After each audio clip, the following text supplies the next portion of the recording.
Oke, para investor, selamat datang. Kali ini kita akan lakukan sesuatu yang beda, yang lebih praktis. Kita akan bedah bareng-bareng sebuah saham, langkah demi langkah, seolah-olah saya ini mentor Anda dan kita lagi ngobrol langsung. Dan studi kasus kita hari ini adalah PT Wismilak Inti Makmur, atau yang kodenya WIPRAM. Nah, ini dia pertanyaan pertama dan mungkin yang paling penting. Apa bedanya perusahaan bagus dengan investasi yang hebat? Karena dua hal ini nggak selalu sama loh.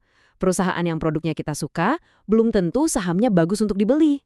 Nah, untuk menjawab misteri ini, kita akan pakai pisau bedah analisis fundamental ke studi kasus kita, yaitu saham WIM.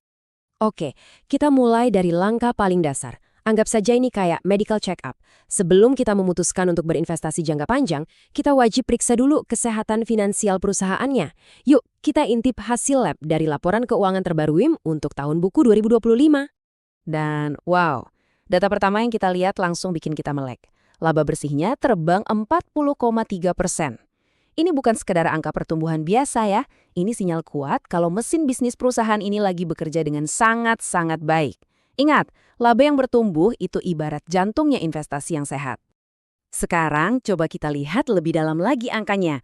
Laba bersihnya jelas naik pesat. Terus, lihat EPS atau laba per lembar saham, itu juga ikut naik. Artinya apa buat Anda sebagai investor? Artinya jatah kue keuntungan Anda sebagai pemegang saham itu jadi makin besar. Nah, yang juga nggak kalah penting itu net marginnya. Ini nunjukin seberapa efisien mereka. Dari setiap Rp100 penjualan, sekarang lebih banyak yang bisa mereka simpan jadi untung. Keren kan? Nah, kutipan ini nih yang merangkum semuanya. Maksudnya apa sih? Gampangnya gini, Wismilak itu nggak cuma berhasil jualan lebih banyak, tapi mereka juga makin jago dalam menekan biaya. Ibaratnya, mereka makin ramping, makin efisien. Dan ini adalah tanda dari manajemen yang jempolan. Oke, kinerja Wiwim kelihatannya bagus, tapi sebagus apa sih kalau dibandingin sama yang lain? Seorang pelari cepat kan nggak akan tahu rekornya kalau dia lari sendirian. Dia harus diadu. Sama halnya dengan perusahaan. Sekarang, saatnya kita adu performa Wiwim ini dengan para jawara di industrinya. HM Sampurna atau HMSP dan Gudar Garam atau GGRM. Kita lihat siapa yang paling unggul. Coba perhatikan tabel ini baik-baik. Ada cerita yang menarik banget di sini. Lihat deh margin laba bersihnya, WIM itu bahkan lebih tinggi dari dua raksasa itu. Tapi yang lebih krusial itu ini, lihat GGRM. Laba mereka memang tumbuh kencang, tapi anehnya pendapatan mereka justru turun. Ini tuh kayak menang lomba lari karena lawan Anda kesandung, bukan karena Anda lari lebih cepat. Beda banget sama WIM yang pertumbuhannya datang dari operasional yang benar-benar sehat. Sekarang kita ngomongin harga. Anggap aja rasio PE ini kayak price tag atau label harga sebuah saham. Makin kecil angkanya, artinya makin murah harganya. Grafik ini nunjukin dengan sangat jelas, label harga WIM di angka 8,9 kali itu jauh lebih murah. Jauh lebih terjangkau dibanding GGRM yang harganya sampai 19 kali lipat dari labanya. Oke, kalau tadi P itu soal harga, nah PEG ini levelnya di atas itu. Rasio ini ngegabungin harga yang murah dengan pertumbuhan yang cepat. Aturan gampangnya gini, kalau angka PEG di bawah 1 itu udah bagus. Lah angkanya WIM ini 0,22. Ini bukan lagi sekedar sinyal bagus, ini udah kayak teriakan yang bilang kalau pasar mungkin belum sadar sama sekali ada potensi pertumbuhan besar di balik harganya yang murah ini. Baik, sampai sini kita udah punya dua hal. Perusahaan sehat dan valuasi menarik. Ini udah bagus banget. Tapi untuk mengubah investasi dari yang bagus menjadi hebat, kita butuh satu elemen lagi, sebuah pemicu. Sesuatu yang bisa jadi korek api untuk menyalakan roket potensi perusahaan ini. Dan inilah dia katalis emas yang kita cari-cari. Setelah lebih dari 1 dekade ibaratnya, terus-terusan dihajar sama kenaikan cukai, akhirnya pemerintah kasih jeda. Tarif cukai dibekukan, nggak naik selama 2 tahun. Bayangin deh, seorang pelari yang biasa lari nanjak bawa beban berat, tiba-tiba jalannya jadi datar dan bebannya dilepas. Ini adalah angin segar yang luar biasa. Terus, artinya apa buat WIM?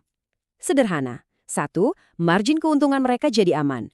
2, volume penjualan jadi lebih bisa diprediksi. Tapi yang paling penting adalah yang ketiga, potensi re-rating dari pasar. Artinya, pasar yang selama ini mungkin mandang sebelah mata saham rokok bisa jadi tiba-tiba sadar dan mulai menilai ulang. Wah, ternyata saham ini lebih berharga dari yang kita kira. Nah, disinilah potensi keuntungan terbesarnya bisa muncul. Eits, jangan buru-buru. Ingat ya, nggak ada investasi yang bebas resiko. Seorang mentor yang baik itu nggak cuma nunjukin di mana letak harta karunnya, tapi juga di mana peta ranjaunya. Analisis yang komplit itu harus jujur, harus menimbang antara potensi imbalan dengan risikonya. Yuk kita lakukan itu sekarang. Coba kita letakkan di atas timbangan. Di sisi kiri, kita taruh resiko. Ada sengketa hukum soal Gramis Milak dan persaingan industri yang ketat. Itu nyata, kita akui. Tapi, lihat sisi kanannya. Timbangannya jauh lebih berat. Valuasinya murah, dividennya stabil, dan ada katalis cukai yang super positif. Oh ya, penting untuk dicatat, sengketa hukum itu terkait aset gedung ya, bukan dapur utama bisnis mereka. Jadi dampaknya ke operasional inti harusnya terbatas. Jadi timbangannya jelas miring ke arah imbalan. Nah, ini khusus buat Anda yang suka gajian rutin dari investasi. Lihat tabel ini. Ini adalah bukti nyata komitmen YIM ke para investornya. Mereka nggak pelit bagi-bagi untung. Angka-angka ini adalah uang tunai beneran yang masuk ke rekening pemegang saham setiap tahun. Ini bukti kalau perusahaan peduli untuk berbagi kesuksesan. Jadi, mari kita rangkum tesis investasi kita. 1. Kita menemukan perusahaan dengan kinerja laba 2025 yang sangat solid. 2. Valuasinya lebih menarik kalau kita bandingkan dengan para raksasa. 3. Didukung oleh katalis dari pemerintah yang sangat kuat. Dan 4. Ditambah dengan rekam jejak dividen yang terbukti. Lengkap kan? Kita sudah membedah WIM dari berbagai sisi, kesehatannya, posisinya di arena kompetisi, pemicu potensialnya, sampai risikonya. Kerangka analisisnya sudah ada di depan Anda. Sekarang, bolanya ada di tangan Anda. Berdasarkan data-data ini, apakah WIM layak untuk masuk ke dalam radar investasi Anda? Gunakan analisis ini sebagai kompas, tapi ingat, keputusan akhir selalu ada di tangan Anda, sang kapten dari kapal investasi Anda sendiri.